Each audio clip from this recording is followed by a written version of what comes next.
구원의 목적지가 어디라고 생각하십니까? 구원은 하나의 여정입니다. 그래서 구원은 어디로부터 구원을 받아서 어디로 가는 것, 그 모든 과정을 구원이라고 하는 것입니다. 그래서 구원은 이미 받았으며 또 앞으로 완전히 받게 되어는 already의 구원과 not yet의 구원의 긴장 상태에 있는 것이 바로 구원입니다. 우리는 어디로부터 구원받았는지는 잘 압니다. 죄와 사망의 권세로부터, 타락한 이 세상으로부터 구원을 받았습니다. 그것은 이미 받은 것입니다. 그런데 우리는 아직 최종적인 종착지에 도달하지는 못했습니다. not yet입니다. 그곳을 향해 가고 있는 중입니다. 그렇다면 그 최종적인 종착지는 어디일까요? 여러분, 구원받고 어디 가야 되는 거예요? 천당 가야죠. 천국, heaven, 우리의 마지막 종착지입니다. 그런데 문제는 천국이 어떤 곳이냐에 대해서 좀 생각을 해봐야 됩니다. 죽어서 가는 그 어떤 신비로운 그러한 판타지와 같은 그런 어떤 세계, 그것도 천국의 속성이죠. 그렇다면 천국은 너희 안에 있느니라 라고 하는 주님의 말씀에서의 천국은 무슨 의미란 말입니까? 오늘도 우리가 천국을 누린다라는 것은 무슨 뜻이란 말입니까? 천국은 죽어서 가는 천국도 있지만 이 땅에서 경험하는 천국도 있다는 것을 성경은 말합니다. 그렇다면 천국의 본질은 어디에 있는 것일까? 우리가 생각해 보게 되죠. 천국은 어떤 곳인가? 제가 오늘 그 답을 드리려고 합니다. 천국은 거룩한 공동체를 말하는 것입니다.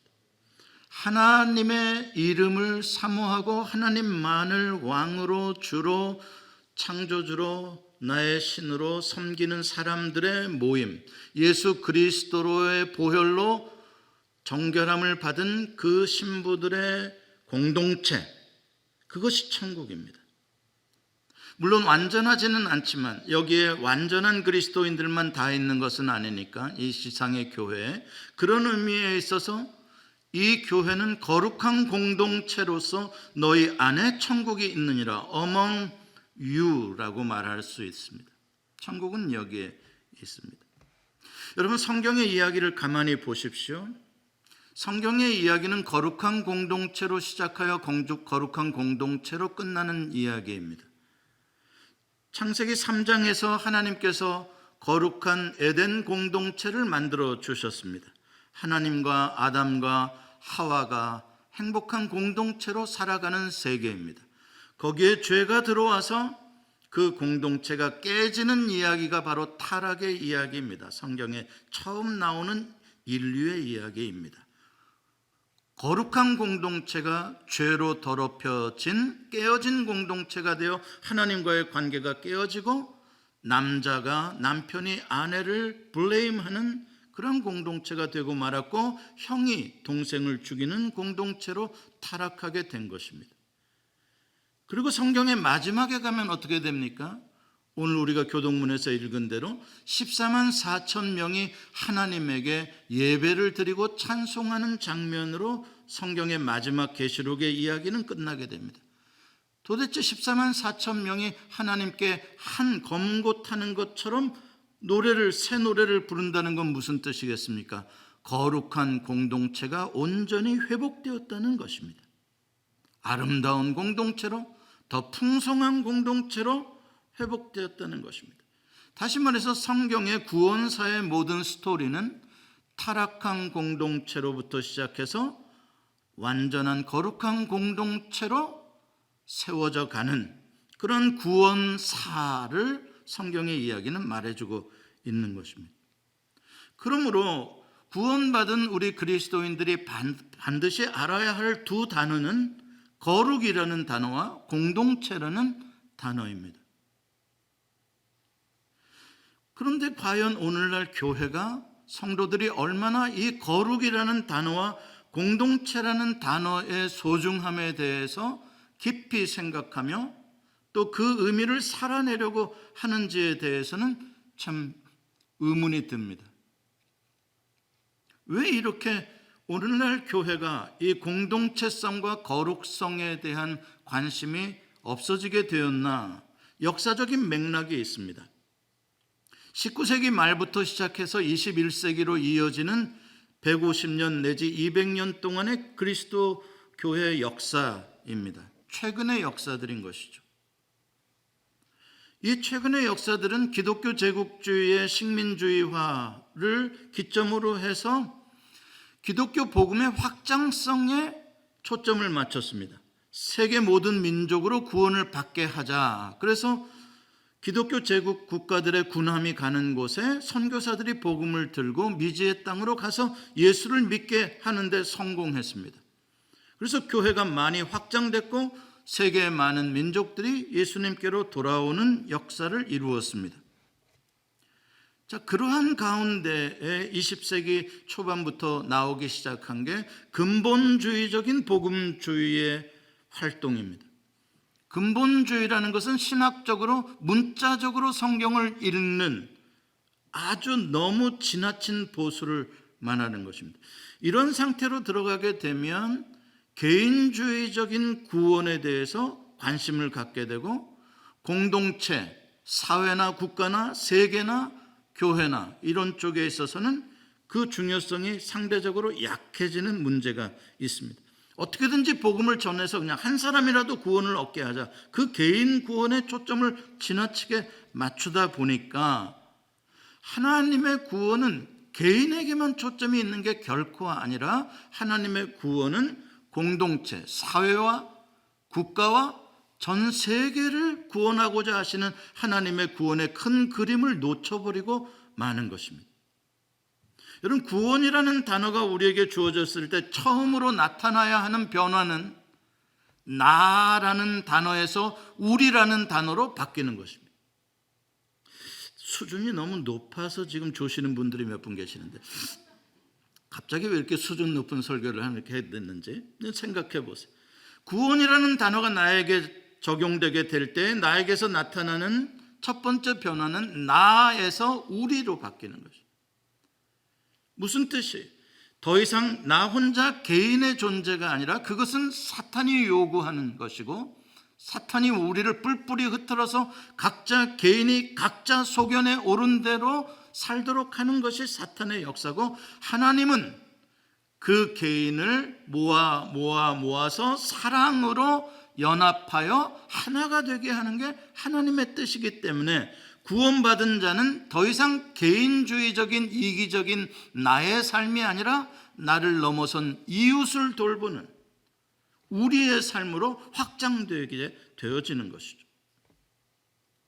그런데 오늘날 이러한 근본주의적인 복음주의의 역사 그리고 21세기로 이어지게 되면 포스트 모더니즘이라 그래서 아주 초현대 사회의 그러한 현대 후기 사회죠.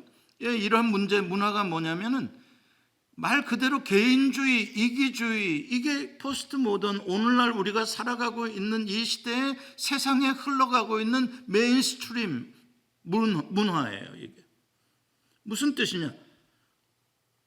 아니, 나 취향대로 살겠다는 거예요. 내 멋대로 살겠다는 겁니다. 그거 타치하지 말라는 거예요. 내 좋은 대로 성적인 취향도 내 취향이니까 간섭하지 말라고 이야기하고 다 내 인권이다 말이에요. 나의 권리다 이렇게 주장하게 돼. 진리도 객관적인 진리가 어디 있냐? 절대적 진리가 어디 있느냐? 내가 인정 안 하면 없는 것이죠. 권위도 마찬가지예요. 우리는 옛날에 어르신들 앞에 무조건 머리 숙여요. 요즘은 그 시대가 아니에요. 내가 권위를 인정해 줄 사람만 내가 인정하겠다. 이게 다 포스트 모더니즘이라는 문화 속에서 개인 중심적인 삶이에요. 라이프 스타일이에요. 그게 그대로 이 기독교의 19세기, 20세기의 역사와 맞물러져서 계속해서 이 개인적인 신앙, 개인적인 경건, 개인적인 구원 이쪽에 초점이 맞추어지고 그러다 보니까 거룩이라는 단어나 아니면 공동체라는 이 매우 중요한 단어들은 점점 그 의미를 상실해 가고 있는 것이 현실입니다. 그러나 이것은 무서운 사탄의 속임수요 유혹입니다.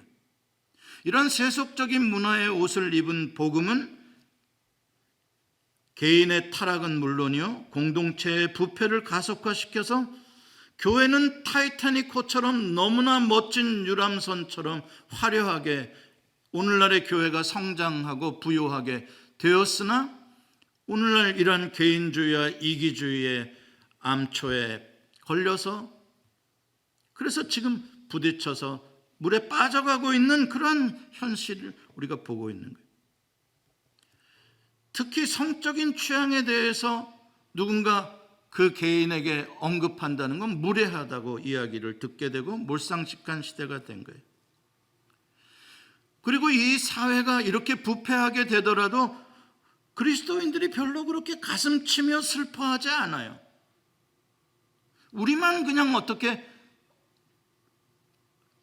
고립된 섬처럼 우리만 거룩하면 되고 높게 쌓은 성처럼 우리만 깨끗하면 되고 수도원 같은 공동체로 자꾸 되어져 가려고 하는 거예요.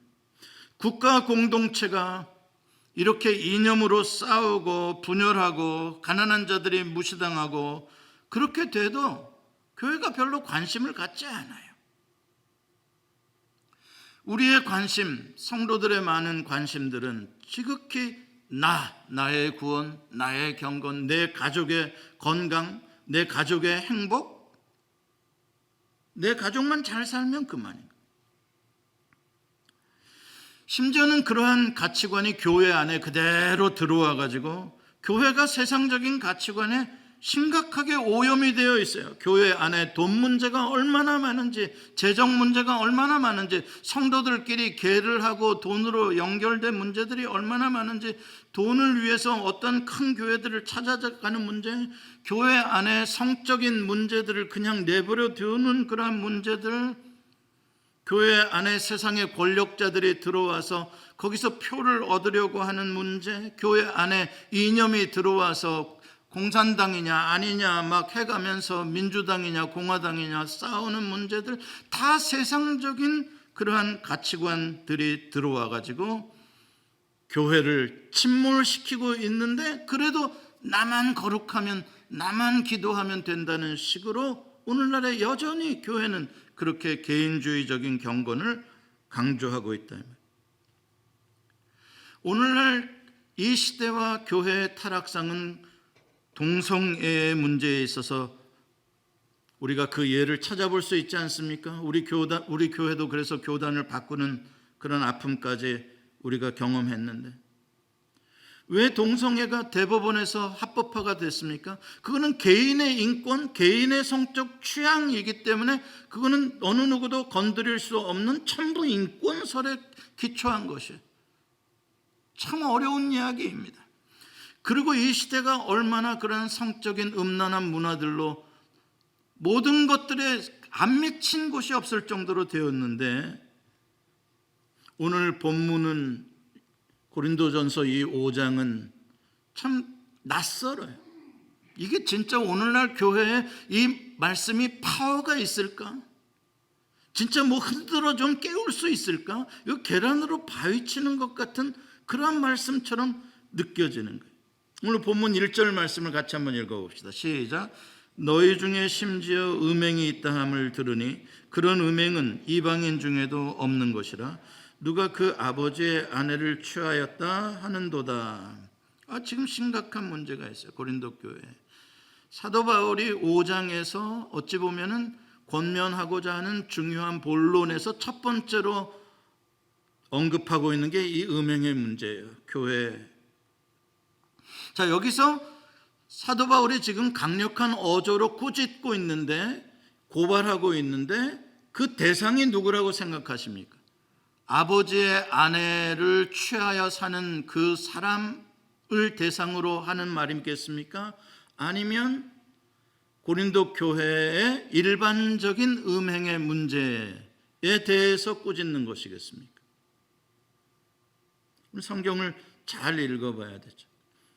사도 바울은 지금 아버지의 아내를 취해서 살고 있는 그 한 사람을 꾸짖고 있는 것이 아니라 고린도 교회 전체에 만연되어져 있는 이 음행에 대한 문제, 그래서 고린도 교회 전체 성도들을 꾸짖고 있는 거예요. 그 예로 너희 가운데는 심지어 이런 친구까지 있다, 이런 형제까지 있다. 그게 아버지의 아내를 취한 사람의 이야기. 세상에서 보더라도 아버지의 아내를 취했다. 아버지의 아내라는 뜻은 그 당시의 뉘앙스로는 그 계모를 말하는 거예요. 어떻게 계모랑 같이 사는 경우가 있냐? 세상 사람들이 보기에도 그건 폐륜의 극치다. 근데 그런 폐륜아가 어떻게 교회 안에 버젓이 크리스찬이라고 하면서 형제라고 하면서 같이 예수님의 성찬을 나눌 수가 있느냐? 어떻게 그 사람을 그냥 내버려 둘 수 있느냐? 너희들도 똑같은 사람들 아니냐? 그렇게 꾸중하고 있는 것입니다. 여러분, 고린도라는 도시는 역사적으로 특히 이 초대교회 시절에 있어서 많은 지중해 여러 나라들이 있잖아요. 그 나라와 또 여러 도시들 가운데 가장 성적으로 타락한 곳 하나를 말하라면 고린도입니다. 고린도는 동서양의 교역이 이루어지는 무역 항구로서 거기에는 많은 돈이 유입되는 곳이고, 그 많은 돈이 유입되는 여행자들이 많고 상인들이 많기 때문에 그들로부터 이 음행을 하게 해서 돈을 벌려는 그러한 사람들의 투자가 거기에 많이 이루어졌던 도시예요. 그래서 고린도라는 도시는 별명이 음행의 도시고, 코린티언스라는 말은 음행하는 자들이라는 말과 동일어로 사용되었던 것입니다. 그러니까 구약에 소도마이트가 있다면, 소돔 사람들이 있다면, 바로 신약에는 그와 대등할 만큼 고린도인들이라는, 고린도라는 단어가 그것을 말해줍니다. 오늘 본문에 나오는 음행이라는 우리말 번역의 원어는 포르네이아입니다. 이 포르네이아라는 단어는 직접적인 의미로는 불법적인 성행위를 말하는 것이고, 간접적인 의미로는 돈을 벌기 위해서, 이익을 얻기 위해서 자기의 몸을 파는 모든 행위들을 포르네이아라고 하는 것입니다. 이게 무슨 말이냐? 다시 말해서 포르네이라는 말은 육체적인 정욕을 의미하는 말과 함께 돈을 벌기 위해서 자기의 인권을 팔아버리는, 자기의 육체를 팔아버리는 그런 타락한 물질 문화를 말하는 것이에요. 그러니까 이 포르네이아 속에는 단순히 육체적인 그런 성행위만이 아니라 돈에 대한 인간의 욕심까지 포함된 단어라는 것이죠. 그래서 이 성적 타락과 이 물질적 타락은 늘 함께 가고 있습니다. 마귀가 통치하는 이 세상에 3대 통치 마귀의 기둥이 있습니다. 마귀가 이 세상을 통치하는 3가지의 기둥이 있습니다. 그게 첫 번째가 뭐냐면 돈이에요. 돈을 우상화시키는 거예요. 두 번째가 뭐냐면은 이런 성적인 문제예요. 성적인 그러한 것을 무분별하게 만들어서 거기에 빠지게 만드는 것, 성적 타락. 이게 마귀가 이 세상을 통치하는 두 번째 기둥이에요. 마귀의 나라의 기둥. 세 번째 기둥은 뭐냐? 힘을 추구하게 하는 거예요. 권력을 추구하게 하는 거예요. 그래서 돈과 이 성적인 문제와 권력의 추구, 이 3가지가 이 세상 문화의 가장 중요한 3 기둥이다 이 말이죠. 그리고 이 3가지는 각자 따로 하는 게 아니라 늘 같이 묶여 다녀요. 희한해요. 돈의 문제, 성적인 타락의 문제, 권력의 문제는 늘 같이 다녀요. 제가 한국 영화 한 5년, 10년 전인가 하나 본 적이 있었는데, 한국 영화 보니까는 아주 거기 타락한 그 한국의 그 기득권자들의 고발하는 그런 영화인데, 거기에 보면은 돈 많은 재벌 회장과 국가의 중요한 높은 자리에 있는 사람과 국회의원과 이렇게 만찬을 하는 자리인데, 자, 권력 들어갔죠? 그 다음에 돈 들어갔죠? 또 뭐 들어가야 돼 거기에? 뭐 말 안 해도 알죠. 딱 세 가지가 늘 거기에 있어요. 함께 있어요. 다시 말해서 구원이란 무슨 뜻일까? 좀 더 구체적으로 돈과 성적인 문제와 권력을 추구하는 그 세상으로부터의 구원인 거예요. 어디로? 하나님의 사랑이 다스리는 나라로. 더 이상 돈이 다스리거나 성적인 것이 다스리거나 권력이 다스리는 나라가 아닌 하나님의 거룩이 있는, 하나님의 사랑이 있는 나라로 옮겨진 것이 구원인 거예요. 그런데 고린도 교회는 지금 뭐가 문제예요? 그렇게 옮겨진 사람들이 다시 옛날에 하던 짓거리를, 세상 사람들이 하던 짓거리를 그대로 또 한단 말이에요. 교회 공동체 안에서. 교회 공동체 안에서 네가 높니 내가 높니 그렇게 팔을 나누고 권력을 잡으려고 하고, 교회 안에서 돈 많은 자들, 부자들이 먼저 와가지고 성찬을 먼저 먹어버리고, 가난한 자들은 일하느라고 늦게 오면 먹을 것이 없어져 버리고, 교회 안에서 일어나는 일들, 교회 안에서 이런 음행 일들이 버젓이 그냥 일어나고, 이게 뭐 어떻게 됐냐 말이에요. 그러니까 교회의 교회됨이라는 것은 세상의 그런 돈과 성적인 문제와 권력이라는 것으로부터 완전히 해방되어 자유로워 거룩하게 된 것, 이게 교회의 교회됨이에요. 거룩성이. 근데 그 거룩성을 잃어버리는 순간 교회는 정체성을 잃어버린 것이요, 생명력을 잃어버린 거예요. 교회나 세상이나 다를 바가 뭐가 있냐고요. 똑같이. 그러면 이곳에서 어떻게 거룩한 예배가 드려질 수 있으며 어떻게 이곳에서 거룩한 성도로 거듭나는 능력의 역사가 일어날 수 있겠냐고요. 그냥 세상 사람들이 교회 사람들을 향해서 당신들이나 잘하세요, 이런 소리나 듣는 거죠. 사랑하는 성도 여러분, 교회는 예수 그리스도의 보혈로, 유월절 어린 양의 피로 씻김을 받아서 이제 완전히 하나님의 거룩한 백성으로 구별되어져서 살아가도록 만들어진 공동체. 예수님의 거룩한 신부로 옷을 바꾸어 입은 공동체. 하얀 세마포 거룩한 빛난 옷을 입은 공동체가 된 거예요. 우리를 거룩한 하나님의 자녀라고 부르는 거예요. 하나님께서 그래서 우리에게 거룩을 요구하시는 거예요. 나 개인이 아니라 이제는 예수 그리스도의 몸에 소속되어 공동체로 나가 아닌 우리로 살아가게 된, 그게 바로 우리 그리스도인들이고 교회인 거예요.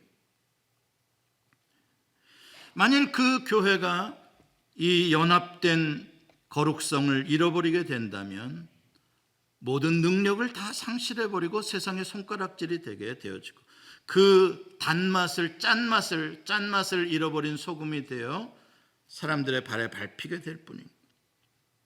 그러니까 지금 고린도 교회의 문제는 심각한 음란에 대한 이 불감증에 걸린 거예요. 왜냐하면 세상이 그렇게 살아가니까, 옛날에 그렇게 살았었기 때문에. 여러분, 공동체의 거룩성은 각 개인 성도들의 거룩성과 밀접한 관계가 있습니다. 당연한 말이겠죠.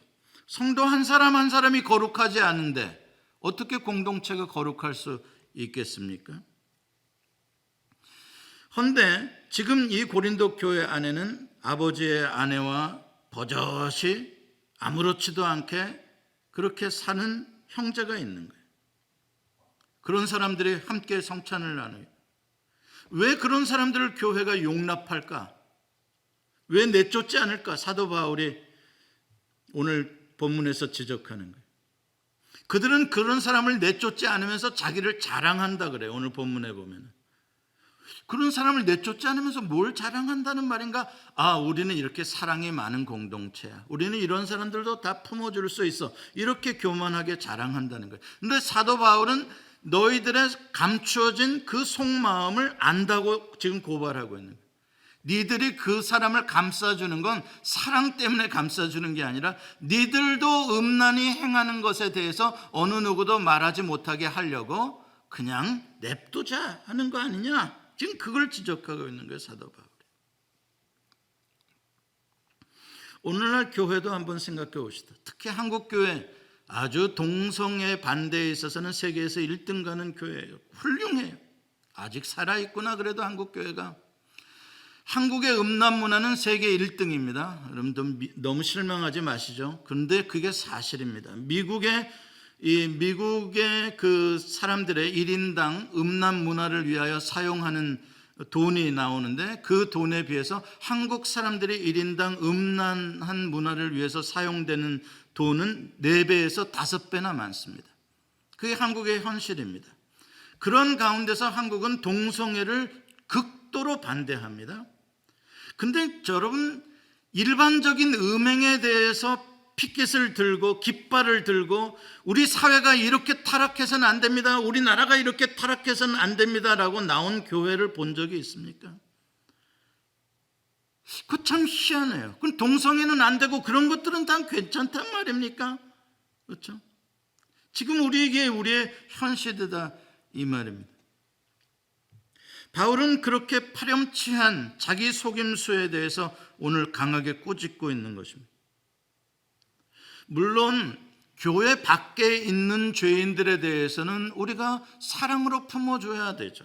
예수님께서도 현장에다 간음하다가 잡힌 여자가 왔을 때 그 여자를 불쌍히 여겨주시고 용납해 주시며 정죄하지 않으시고 다시는 죄를 짓지 말라고 돌려보내주셨습니다. 왜 그 여자에게는 그렇게 너그럽게 자비롭게 대합니까? 그 여자는 교회 사람이 아니었잖아요. 교회 밖에 있는 세상 사람이었잖아요. 교회 밖에 있는 세상 사람들에게는 우리가 그런 마음으로 다가가야 그들을 구원하지 않겠습니까?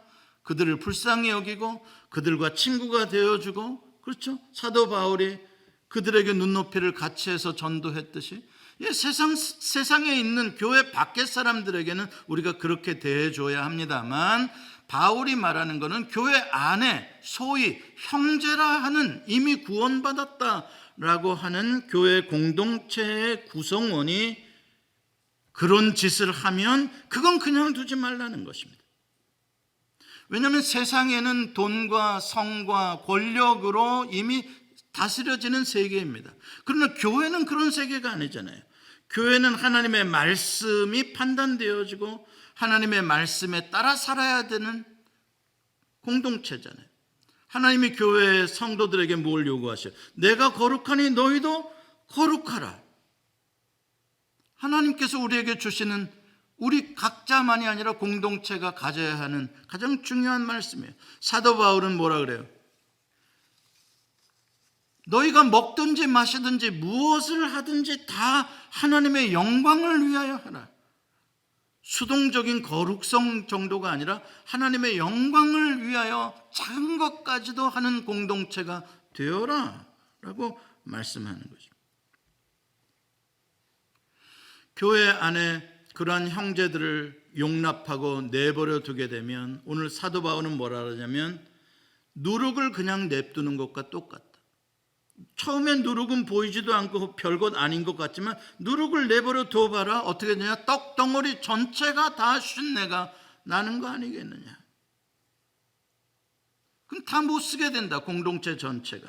그래서 반드시 그 누룩을 제거하고 그런 의미에서 출교를 하면서라도 공동체를 지켜야 한다, 이렇게 말하고 있는 거예요. 하나님의 사랑이라는 것은 불의하고 부정한 것에 대해서 무조건 예스라고 말하는 것이 아닙니다. 그것은 가짜 사랑입니다. 만약에 성도 가운데 어떤 사람이 이곳에서 갑자기 화가 나가지고 총을 들고 쏘려고 그런다 그러면 형제여 사랑합니다 그랬다간 총 맞습니다. 얼른 피해야죠. 얼른 그놈 잡아서 밖으로 끌어내야죠. 그래야 공동체를 지키는 것이죠. 그러므로 교회의 거룩성은 우리 모두가 지켜내야 할 이 시대에 우리의 의무고 책임입니다. 나만 그냥 깨끗하면 된다가 절대 아닙니다. 나도 물론 깨끗해야 되지만 우리 공동체 전체가 거룩해야 된다. 그러기 위해서 세상이 끊임없이 우리 안에 더러움에 오염된 누룩을 집어넣어요. 마귀의 공격이에요. 끊임없는 공격.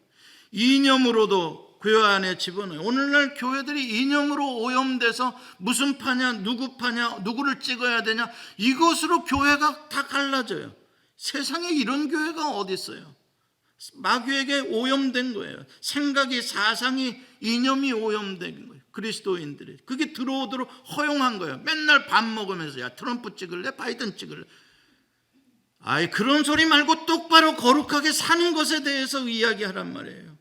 이 사회를 위하여 우리가 기도하자는 이야기를 하란 말이에요. 이렇게 교회 안에는 잡다한 돈 문제라든지 이 세상의 그 더러운 그런 언어와 그러한 문화들이 교회 안에 자꾸 들어오는 거예요. 마치 배에 바닷물이 자꾸 들어오는 것과 같아요. 원래 배에 바닷물이 들어오면 안 되잖아요. 침몰하잖아요. 근데 어쩔 수 없이 배가 좀 낡아지고 크다 보면 바닷물이 어디로 새는지 그래도 조금씩 들어온답니다. 그렇게. 그러면은 아예 배를 만들 때 그렇게 바닷물이 들어온 걸 자동 펌프로 해가지고 어느 정도 차면 밖으로 계속 뽑아내도록 한대요. 그래서 그렇게 그런 대양을 횡단하면서도 침몰하지 않는 거죠. 제가 다큐멘터리 어떤 그 동남아나 아프리카 이런 데에 강을 거스르면서 뭐 고기 잡는 이런 그 작은 배들을 보게 되는데요. 이 동남아시아에 있는 작은 나룻배들은 거의 다 새더구만 보니까. 그러니까 이렇게 배를 이렇게 몰고 가면 밑에서 물이 조금씩 들어와. 그러면은 한 친구는 노를 젓고 한 친구는 앉아서 플라스틱 바가지로 물을 퍼내고 이러면서 가더라고요. 그러나 그렇게 해야 되는 거예요. 그렇게 해야 되는 거예요. 교회도 마찬가지고 우리의 인생도 마찬가지예요. 우리 안에 들어올 수 있어요. 그러나 우리가 끊임없이 그것을 방관하지 않고 부지런히 그 세상의 더러운 오염된 것들을 밖으로 뿜어내면서 우리의 거룩성을 유지하고 이 항해를 마칠 수 있는 것이죠. 교회의 그런 형제들의 음행에 대해서 그런 형제들에 대해서 우리가 어떻게 돌을 던지나, 이건 적용을 잘못한 거예요. 세상 밖의 사람에게는 우리가 돌을 던질 수는 없어요. 그러나 그런 형제가 교회 안에 있을 때는 돌을 던져라 이 말이에요. 쫓아내라 이 말이에요. 그건 다른 거라 이 말이에요. 성격이 적용을 잘해야 되는 거예요. 오늘 말씀을 우리 자신에게 좀 심각하게 적용해 보기를 원합니다. 우리 여러분 개인의 신앙의 이 배, 경건한 삶, 여러분 가정의 경건한 삶에 세속적인 가치관들이 들어오는 건 없는가? 돈을 섬기는 것, 그것도 영적인 음행에 해당되는 거예요. 권력을 섬기고 이념을 섬기는 것도 영적인 우상 숭배에 해당되는 거예요. 오늘날 얼마나 타락했는지 배우자 외에 다른 여자나 남자를 음란하게 생각하고 심지어는 그런 관계를 가지면서 자기는 로맨스라고 주장하는 사람들이 너무 많아지고, 그리스도인들이 그러한 불륜으로 인해서 이혼하는 이 숫자가 세상 사람들의 숫자와 다르지 않다는 거예요. 특히 교회 공동체 안에서 모든 비도덕적인 이성 간의 교제, 이건 정말 우리가 조심해야 되고 금지해야 하는 항목이에요.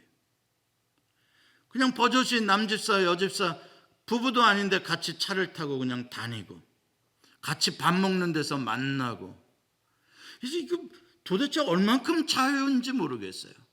그걸 또 말했다가는 완전히 또 시험 들겠죠. 우리는 좋은 뜻으로 만나서 신앙적인 격려를 하려고 그랬는데, 응? 왜 우리를 그렇게 쳐다보느냐? 그건 사랑이 아니다. 뭐 이런 교회가 있냐? 우리 교회가 그런 교회 될 거예요. 곱게 안 봐줄 겁니다. 그래서는 안 됩니다. 엄연히 아내가 있고 엄연히 남편이 있는데 교회 안에서 그냥 단순히 한 교회 성도라고 긍휼하다고 그냥 혼자 있는 여자 집에 그냥 불쑥 찾아가서 내가 뭐 도와줄 거 없어요? 못이라도 박아드릴까? 그런 짓 하면 안 되는 거예요. 그러려면 자기 아내를 데리고 가든지. 그런 데에 있어서 우리는 정말 민감해야 되는 거예요. 심지어는 우리 목사들에게 이러한 섹슈얼 허래스먼트에 대해서 계속 교육할 때 어디까지 가르치냐면 목사는 성도와 프라이빗한 대화를 나눠야 되는 일들이 있잖아요. 어느 때는 여집사님의 아픈 이야기를 들어줘야 할 때가 있고 그것은 너무나 개인적인 비밀에 해당되는 이야기 때문에 여러 사람이 듣는 것이 힘들 때가 있잖아요. 심지어는 사모가 앉은 자리에서조차 그 여자는 그 말을 꺼내기 힘든 이야기들이 있을 수 있다고요. 물론 저는 그런 사람이 있으면 저 말고 다른 목사에게 가시든지 아니면 카운셀러에게 가시기를 원하지만, 그러나 그 정도로 개인적인 접촉을 할 수밖에 없는 어떤 상황들이 있다고. 그럴 때 꼭 우리가 가르쳐주는 게 뭐냐, CCTV가 있는 곳에서 대화를 하든지 아니면 문을 열어놓고 대화를 하라는 거예요. 그리고 아무도 없는 건물 공간에서는 어떤 여자 성도와도 있지 말라는 거예요. 그 교회라고 하더라도. 그 정도로 조심해야 되는 거예요. 왜냐하면 여기에 한번 넘어가게 되면 마귀가 사정없이 공동체를 흔들어 놓기 때문에. 얼마나 많은 그동안의 교회 공동체들이 이 목사들의 이 성적인 문제들 때문에 넘어지고 깨어지고 상처받는 일들이 얼마나 많아요. 저 자신도 조심해야 되지만 우리 성도들 모두가 그 점에 대해서는 앞으로 경각심을 더 가져야 되는 문제다. 그리고 세속적인 이 세상의 언어들이라든지 음담패설들이라든지 농담이라든지 별로 그렇게 케어레스한 터치들이라든지 이런 것들도 전부 다 우리가 조심해야 될 문제들이다 이 말이죠. 앞으로 특별히 우리 권사님들은 눈을 크게 뜨시고 이 젊은 것들이 이상한 짓을 하는지 보여주고 콧구멍을 내주시기를 바랍니다. 앞으로 우리 예수만교가 더 거룩한 공동체가 되기 위해서 말씀 안에 더 견고히 서고 우리 자신의 거룩함을 늘 말씀 앞에 비추어 보며 하나님 앞에 회개하고 성령의 도우심을 구해서 이 세상의 이 불의와 부정함에 대해서 우리 예수만교회는 거룩의 능력으로 그들을 변화시켜 갈 수 있는, 그들을 구원해내는 그러한 배가 되기를 원합니다. 기도하시겠습니다.